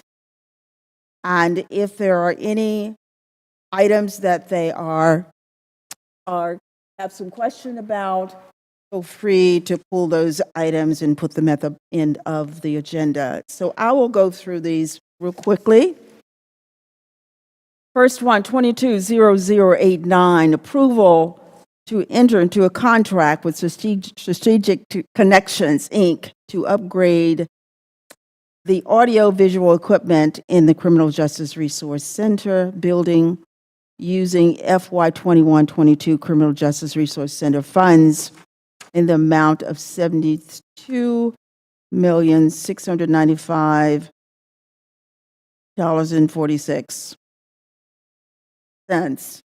The next one, 220093, approval of policy for BOCC involvement in approving salaries for ABC systems general managers. 220098, approval of amendment to increase a contract with Davenport Group in the amount of $93 million for IS&T hardware and services. 220112, budget ordinance amendment number 22 BCC 00070 to recognize $23,552,001. Was it 22,000? Maybe that's $22,562.01 in federal pass-through funding provided by the North Carolina Division of Emergency Management for Emergency Management Performance Grant Funding. 220113, approve the final budget for the Douglas Day Second Farm Conservation Easement and approve capital project amendment number 22 CPA 00020, decreasing the open space and farmland preservation capital project. Read the rest of it. Madam Chair. Like, somebody say something? I did. Right here. Right here. Sorry. Okay. I know I'm not pulling it, but I do just want to highlight this one for anybody who has not had time. This is this is the first ever centuries-old farm in Durham. It is an African-American farm. Our staff worked very hard on this. This is the second phase of this investment. And we all know how hard it is as African-American people to maintain our land, to get it out of heirs property status. And this is a board that has been dedicated to the eradication of folks trying to gentrify and move into lands that are not necessarily theirs and maintain farmlands in this county. So I just want to thank my board and our staff for finding this easement and investing our dollars so that these people could continue to keep their land and their family. And this is the final phase and it is paid for. So if you all do get some time, there are some attachments and learn more about this black farm that is in Durham that is still doing the great work in agriculture. And now it's all theirs. The easement's there, the conservation is theirs. And so I just wanted to highlight that. 22-0114, approve the final budget for the Lynn Needham Farm Conservation Easement and approve capital project amendment number 22 CPA 00021, decreasing the open space and farmland preservation capital project. And I'll just leave that rest of that.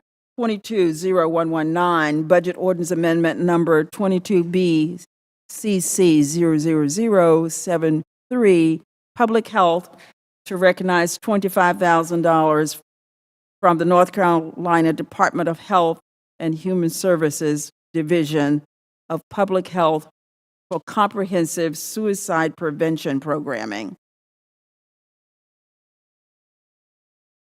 22-0135, budget ordinance amendment number 22 BCC 00074 for the Department of Social Services to recognize funds in the amount of $55,966 from the adult. I keep want to make it $1 million. It's $1,000 from the Adult Protection Services Essential Service Fund. And that 22-0137, sole source exemption for purchase of wares at the Triangle Wastewater Treatment Plant. 22-0140, authorize the county manager to execute the master declaration agreement between Durham County and Sorrell Living for the 500 Main Street market rate housing development. 22-0141, approve the acceptance of a donated conservation easement by Deborah Fowler for a portion of 3111 Creek Road. 22-0142, it's a capital project amendment number 22 CPA 00019 and budget amendment. And I'll leave the rest of that for you to read on your own. Won't read through all of that. And then 22-0146, to approve a contract in the amount of $126,150 with Woodpack Inc., DBA Data Cloud Solutions for a mobile assessor software using capital project funds. 22-0150, increase the construction budget for the Northern Convenience Site project using existing CIP funds.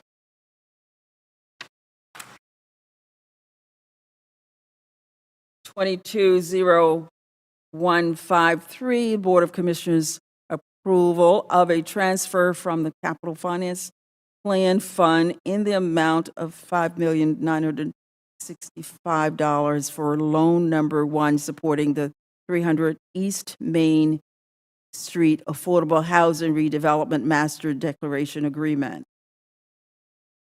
22-054, capital project number 22 CPA -00022, increasing 9 Durham Public School capital projects and creating new energy and sustainability capital project utilizing $3.5 million of 2020 insurance of LOBS funding for reallocation 16 GO bond funds.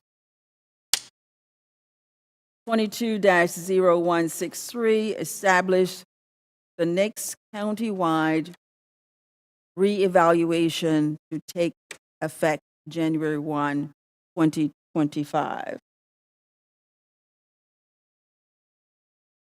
22-0175, budget ordinance amendment number 22 BCC 00080, position reconciliation to establish 3 public health nurses FTEs and the creation of an immigrant and refugee affairs coordinator position, one FTE, and approving the transfer of $50,000 across function area. If there are there any items that commissioners want to pull? Mr. Jacobs? Madam Chair, I just wanted to pull actually one item just so that we could educate the public a little bit more about it, and that is 22-0163, which is establishing the next date for our reval, and to give our tax administrator a chance to inform the public about that. And that's the only item I just wanted to pull for that purpose. And just to draw your attention to one more item on our agenda that's on the next, if you turn the page, there was one more.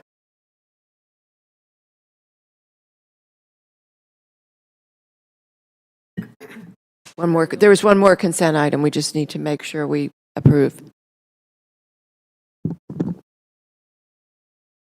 Did I miss one? Contract to ratify a previous amendment? Where that is? Is that the one you're? I'm not sure what that is.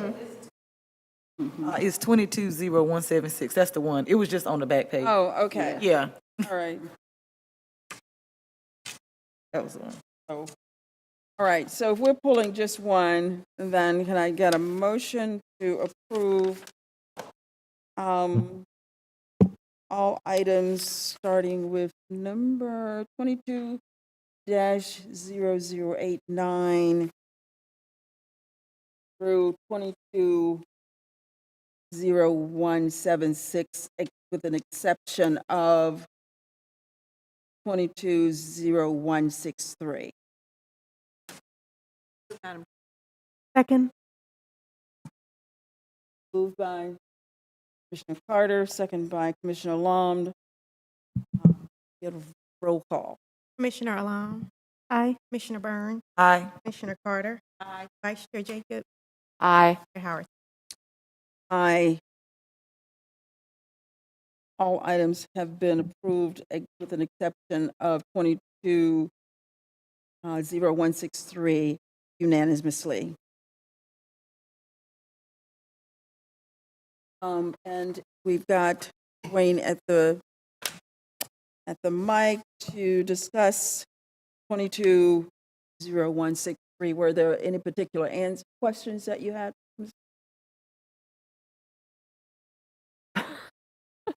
No, Madam Chair, I just wanted to give our tax administrator a chance to educate the public about this, something that people will be hearing about more. But thank you, Dwayne. Absolutely. Good evening, Dwayne Brinson, Durham County Tax Administrator. This item on the consent agenda is to establish the next date of reappraisal to January 1, 2025. As a very brief history, in Durham County, we had a reappraisal in 2008, again 8 years later in 2016, again in 2019. The board and the county was scheduled for a 2023 reappraisal. That was delayed for a number of reasons, most notably coronavirus, a cyber attack, and perhaps the biggest one was so that Durham County Tax could upgrade its tax software. So that has been almost done. We'll be going live here in another month or two with the full suite of software, with some mobile devices, which the board also approved as part of this consent agenda. Vice Chair Jacobs is correct. The public will be hearing about the reevaluation coming up. We're going to do everything we can to notify the public, so it's not a surprise. We don't want people in 2025, when they get their tax bill, shouldn't be the first time they hear about the revaluation. So starting today, everything we do from this day forward in our mailings, in our social media posts. From the resident survey that we just conducted on Nextdoor, we figured out that Nextdoor is a popular communication medium. We're going to use all the tools that we have, in addition to getting out in person in the community. And I've always said the reevaluation is not something we just do. It's something we do with the community. Vice Chair Jacobs, I hope that addresses your concern. Thank you very much, Dwayne. Questions? Commissioner? Okay. I will ask for a motion to approve 2022 10163. So moved. Second, Madam Chair. Moved by Commissioner Jacobs, who was second by Commissioner Alam. Roll call, please. Burns. Commissioner Alam, Aye. Commissioner Burns, Aye. Commissioner Carter. Aye. Vice Chair Jacobs, Aye. Chair Howard. Okay, approve unanimously. Okay, now we are down to other business, 22-0150,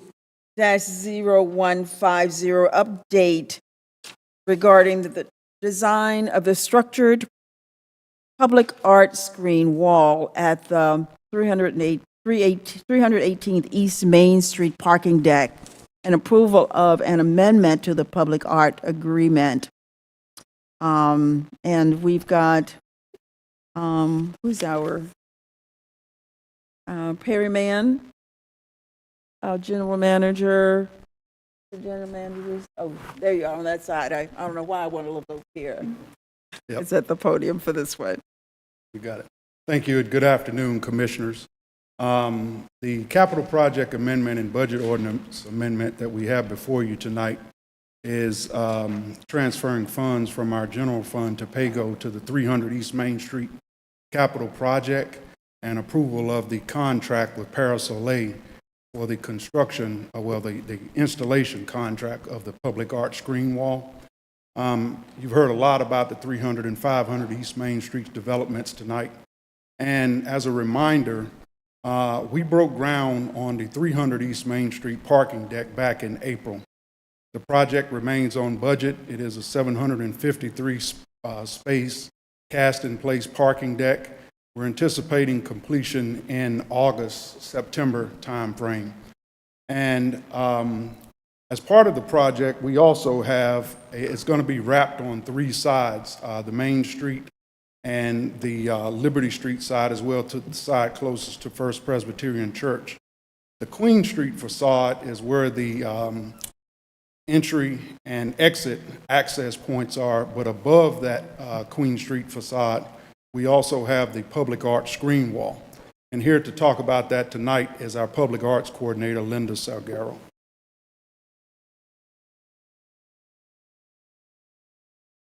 We are very excited to bring you this update on the structural public art screen wall for the 300 deck. This piece of art is completely different from what we've done before because it's an integrated design, and what that means is that elements of the building itself are also going to serve as artwork. So this necessitated a great deal of coordination and collaboration between the artist and staff and the architects and contractors that are working on the parking deck. The approval of the design for the artwork followed our public art policies processes. We took the final approved design to the Public Art Committee on February 16th, and we got a very positive, enthusiastic support from them. And our artists are based out of Boulder, Colorado, and we couldn't get them here tonight to do the presentation on such short notice. However, we have the miracle of technology. The Public Art Committee meeting was recorded, so we have pulled their presentation out of that video for you to see tonight so that you can hear from the artists in their own words. And after the presentation, we will bring around and show you physical samples of the material that'll be used, the colors, and you can ask any questions that you'd like. Thank you. Thank you, Linda. This is a treat for us to be able to have a chance to talk with y'all. this morning, and I should be clear about something. I'm definitely not the only artist involved in this project. Mike Schock, with us here today, is very much involved in the whole process, with a background in architecture and design, and so we have a fantastic team as well behind us at Soleil, doing not just design but engineering and just understanding everything from different perspectives.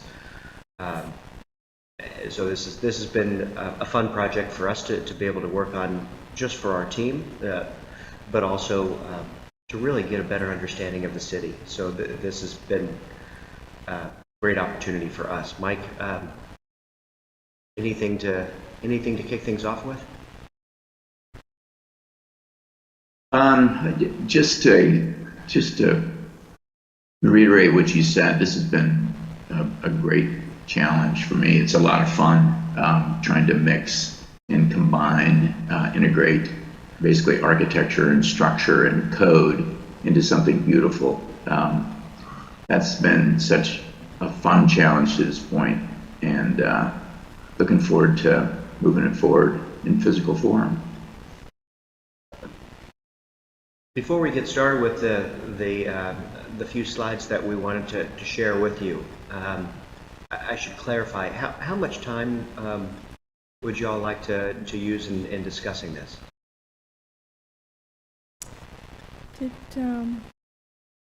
Did we allocate, maybe 20 minutes, 15, 20? Linda, I believe we had set aside 30 2 hours? Is 2 hours enough? 3? I believe the agenda is... limit it to 2 if I have to. Yeah, 30 minutes. 30 minutes, okay. And Good. if you could leave some time for questions in that 30. Absolutely. Let's start with questions. I'm just kidding. We'll jump in and let me share my screen. Let's start there. Let's start with sharing my screen. That's probably a better place to start. Can't jump ahead. That would be bad. Okay, get my clock out because I really don't want to. You have a lot on your agenda, it looked like, and I certainly want to be respectful of your time as well. So yeah, this was what we were presented with at the beginning of the project. This was on the call for entry, and this was where it's was always intended to be on the project. And so we took a look at this and thought we could do something with that. That could be a lot of fun. So looking at the UDO requirements and where this was, and Mike, please step in on this at any time. This gets pretty complicated, but this particular aspect, where it sits on the building, where it sits in the city, the surrounding buildings, and people who are going to be around this space a lot had to really be considered here. Mike, anything to add there? No, not yet. Okay, all right, I'm still doing well. Mm-hmm. Okay, so this is the overall intent of the structure and where the panels would go and the art screen. The important thing was really getting input from the community, and we spent a long time trying to figure out the best way to do that, and really connecting with as many people as possibly can, as we could. I know Linda spent time making sure that that people were able to access our engagement survey and be able to input as much or as little as they wanted to in a number of different ways. So there was the banner across the project site, and then also going into specific organizations, urban ministries, the library, the Episcopal Church, and just making sure that people really understood that how large this is, and to really give us some input, because there's no one who understands the city like the people of the city. I mean, we could come in and say what we like as artists and what our vision is, but without context of where it's going to be and the people who are going to be using it, interacting with it every day, it feels disconnected. So this was a very important process, and getting this information back from people was important. There were altogether 245 respondents who filled out the survey. It says 246, but that's because I also filled one out just as a test at the very end. And so that's what that no is at the bottom, that one little blue line. That's the no. That was me coming up with the different answer. Will I be willing to take this survey thoughtfully? Anyway, I'll jump in, and this is really trying to understand when people helping us get a sense for what people really care about in the city, and when we like to be out and when we want to be interacting. And so spring and autumn and certain events throughout the year, you can see the colors that are weighted with those keywords below. And then of course we always want to make sure there's space at the bottom for additional comments. And most of the additional comments that I'm showing you here today are representative of a lot of the thoughts and comments that we got. Just a second. Go.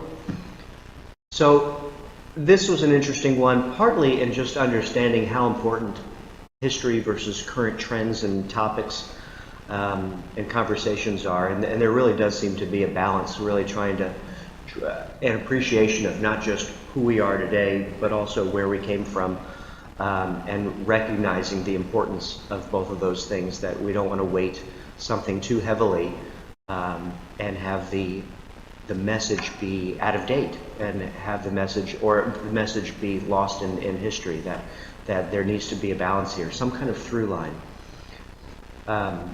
Single biggest mistake, this is one I always worry about asking about, but it's important conversation to talk through, and understanding what people don't want is as important as what people do want. What keeps Durham from being the best place on earth? Again, another way of asking, what are we striving for? What do we care about? Where are we going as a community? And understanding that helps us understand what that through line might be, what the city might want to hold on to as in public art. So some of these questions I put in out of order just to share with you, because I think it tells a story of what images people are drawn to, what spaces people would like to spend more time in, and then images people are drawn to simply for public art, not just that image that's just a thing. It wasn't so much about a thing, but something interactive, something that feels connected with nature, something that in this particular sense, image number 3, people were really drawn to something that filters light, frames the space in a very unique way, something that frames the space.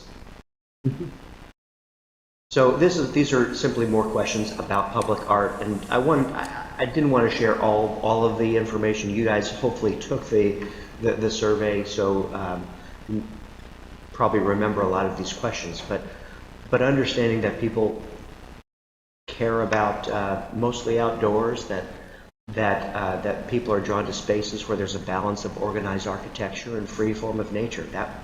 It's interesting that one got that one particularly got a lot of votes. And then I think it's always important as an artist to just open it up and say, are there any other details that we should be keeping in mind? And some of it was encouraging, and some of it was reiterating things that were earlier on. But that was an important thing. Back to what Linda was saying earlier, and I'm sure what Mike is going to jump in about, there really were a lot of challenges. This is not just a freestanding art piece. It needs to connect with the architecture, survive in wind loads, and I'd say snow loads, but I don't think that's a big deal there. But I'll let Mike speak to all the code requirements. Mike, do you want to speak to this?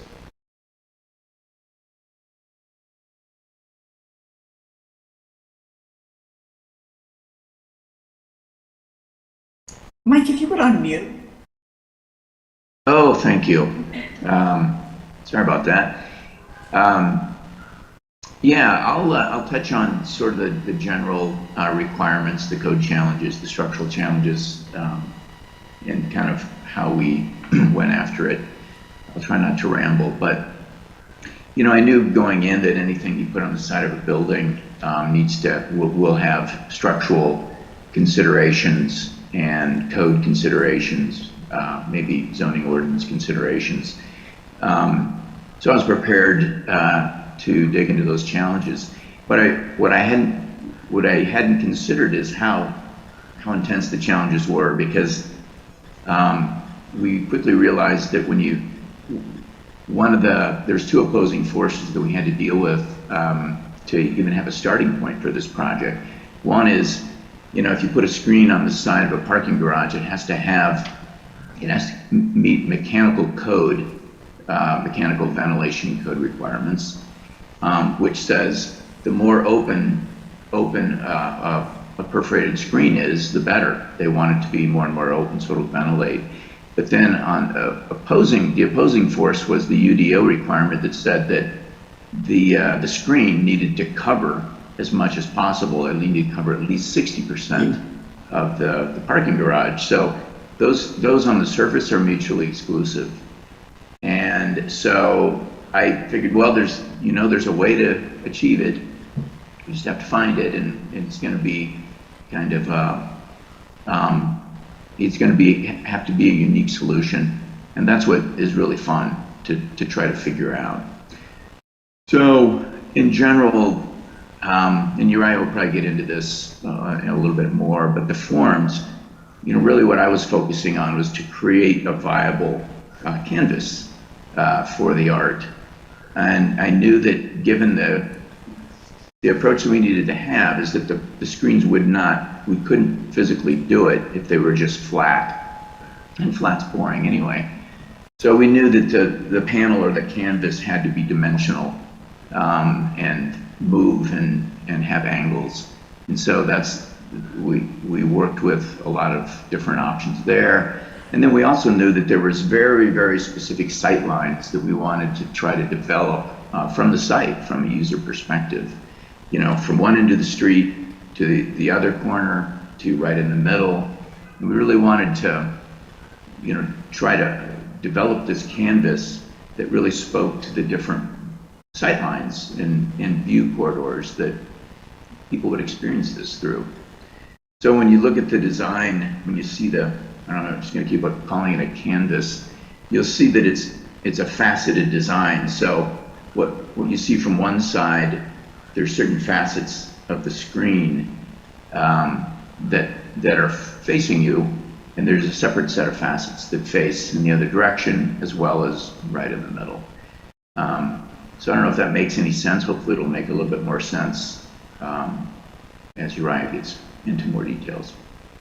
Yeah, thanks, Mike. That explained it better than I would have with the different sides facing different aspects. So if you look at that that image there on the right side, those panels are not flat. They're bent in such a way where that there are certain angles that are directed more toward one viewpoint versus the other. So this is taking some of the research that we did and the responses from the survey and trying to build that into the design, bringing a sense of hanging on to history or recognizing tradition and history in such a way, and whether it's the design of structure, that modular pattern that we use is what Mike is referring to as the canvas, and then balancing that with nature. There's something about nature, and there's something unique about nature in every geography, and Durham is, in looking and researching the microclimates in Durham and that area, it's just fascinating to see what grows and what uniquely grows in that area, and being able to recognize that and thinking through, is there a way to balance these two elements, architecture with nature? And so taking this idea of this modular pattern, this historic understanding, and finding that through line. And if there's something that seems to be constant, it's time and nature, and there's a sense of time that happens when you have to walk from one viewpoint to the other, and there's certainly this through line with nature, that nature is going to exist, nature is going to persist, regardless of what happens. And so you have this, what could be just a chaotic viewpoint, something very abstract, a moment in time, and then breaking that apart into different viewpoints, as Mike was saying, and designing from those specific angles, because those are the angles that people are most going to be able to recognize the whole canvas, the whole image, and using that idea of nature, the unique local diversity. I should just read this slide. The unique local diversity of nature is the through line that gives stability and living hope for the future. It speaks louder than any event, person, or moment for the city or trending political or social topic. We just have to remind ourselves to stop and see that quality of Durham.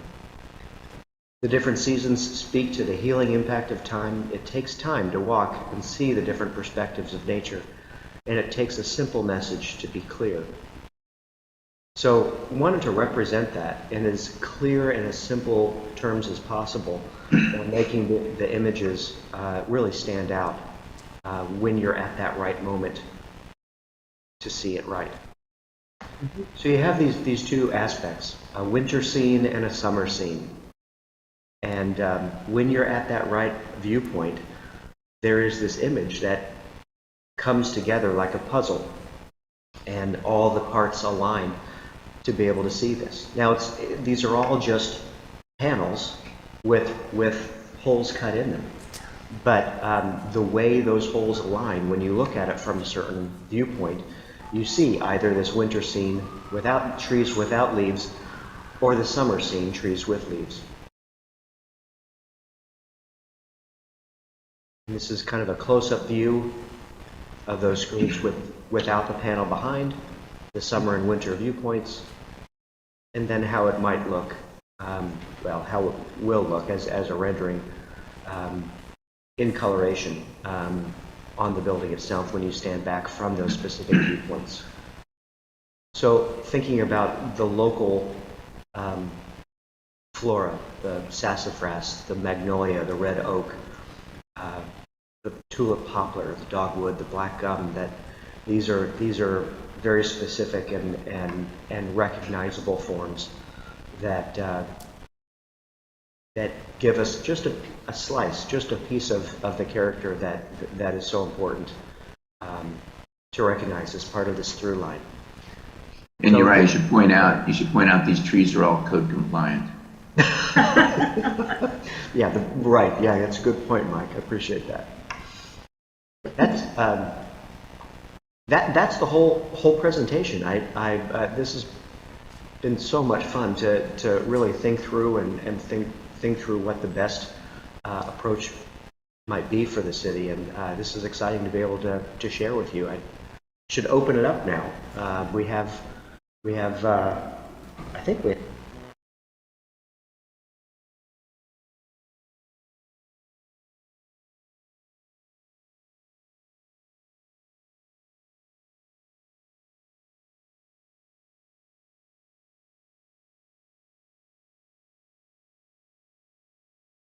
have 15 minutes left or so for some questions.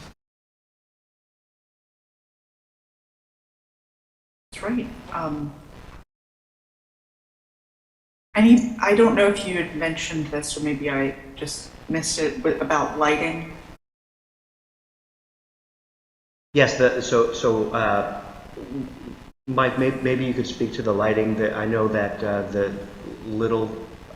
architects and engineers who designed the entire structure are planning to have lighting from inside. So there is a sense of the screens filtering light from the inside to the outside at certain times of day. So it's going to have a very different look and feel at night. It's more of a contrast. You won't see as much of the color at night, but you will see the form. because of the light coming through from the parking deck bays. Thank you. Right, yeah, I think, yeah, it's important to point out inside the parking garage, there's even the general illumination that a parking garage needs to have from the inside will give it a subtle glow.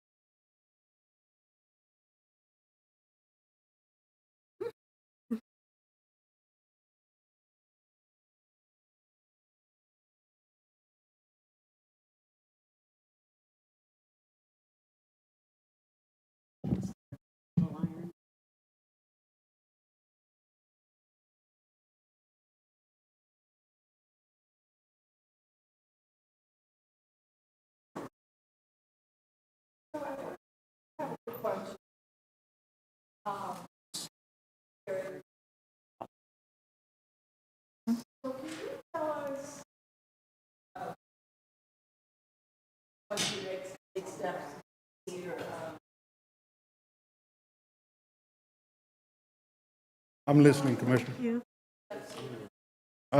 Basically, Commissioner, what we're asking for tonight is approval of the installation contract with Soleil. You've already approved the design contract back some time ago, and so this amendment is for an additional $520,000 that will actually allow the installation to occur.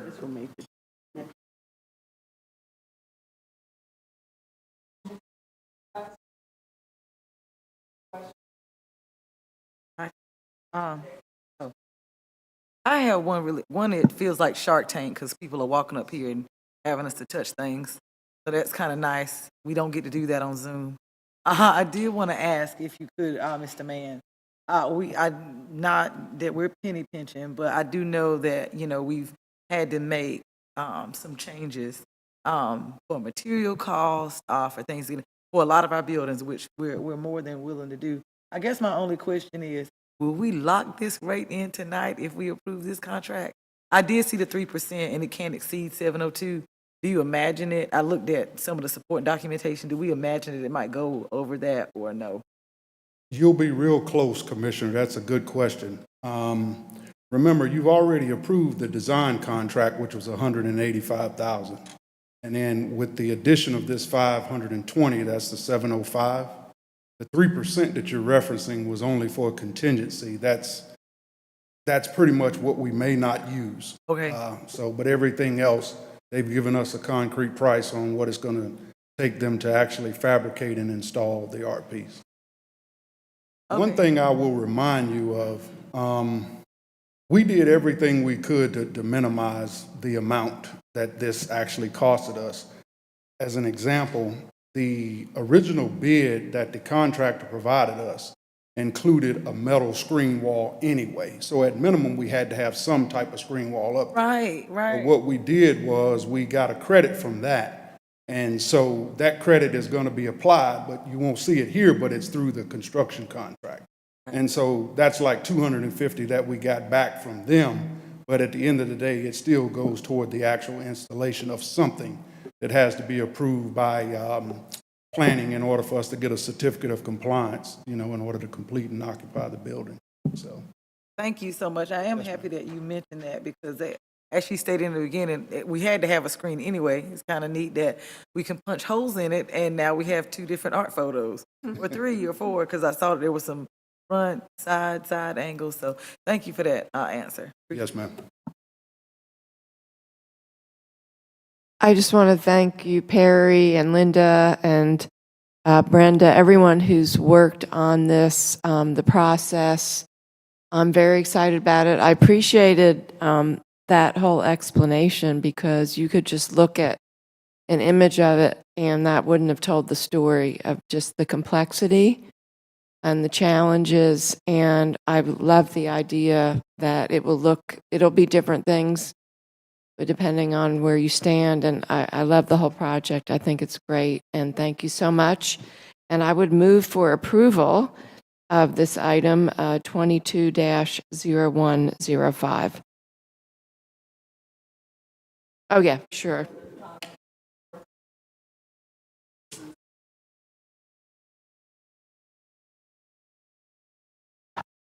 Thank you, Perry and Brenda and team. I had a quick question because the design, reminds me, it's very familiar to like the Hunt Library at NC State.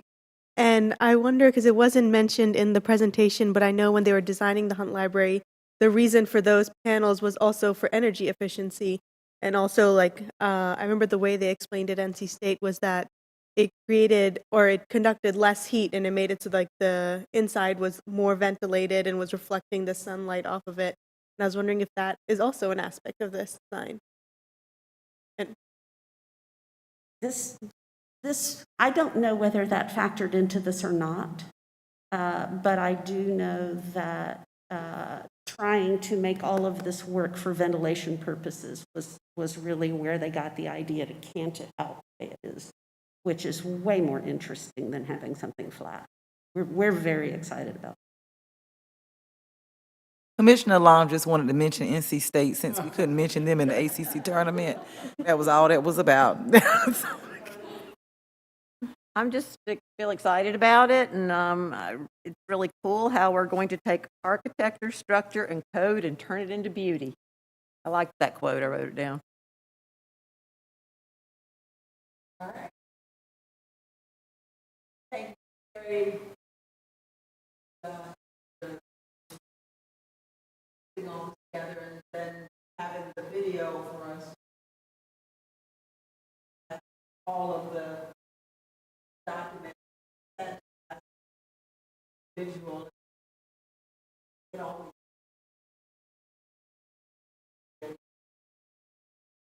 For the questions, I will.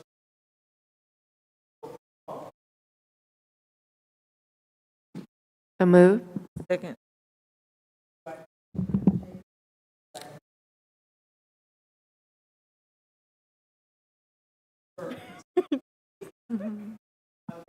we do look very similar. Commissioner Alam, Aye. Commissioner Burns, Aye. Commissioner Carter, Aye. Vice Chair Jacob, Aye. Howard. I approve unanimously.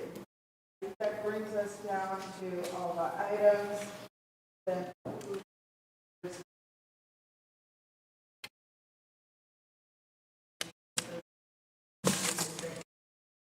being with us after years, look through the screen, the boxes. Thank you for being here for the community that well,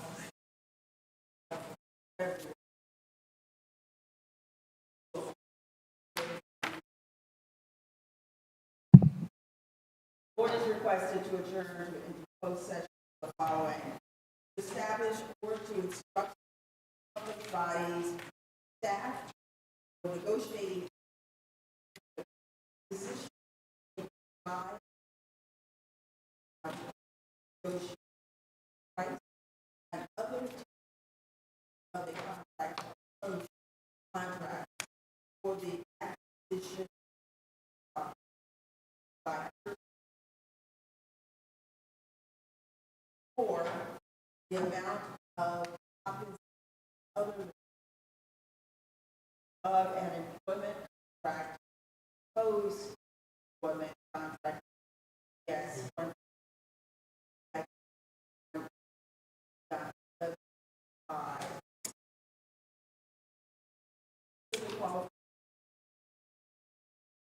fitness or appointment or public officer or employee or prospective employer, public officer or employee or grievance by public. Yes.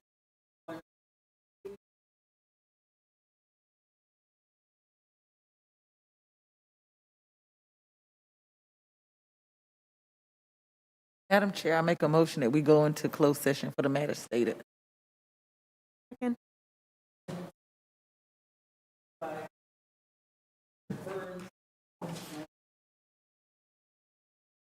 Commissioner Alam, Aye. Commissioner Burns. Aye. Commissioner Carter. Aye. Vice Chair Jacob. Aye. Chair Howerton.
All right.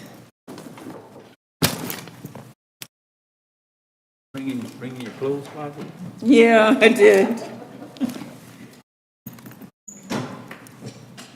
So, Commissioners, we have met in closed session. Direction to staff, no action is taken, no action is needed. I will ask for a motion to adjourn. So moved, Madam Chair. Been moved, and who second? Nada. Okay, it's been moved by Commissioner Alam, second by Commissioner, the other way. Moved by Commissioner Burns, second by Commissioner Alam. And roll call. Commissioner Alam.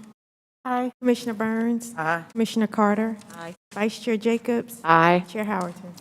Aye, we are adjourned. You behave yourself.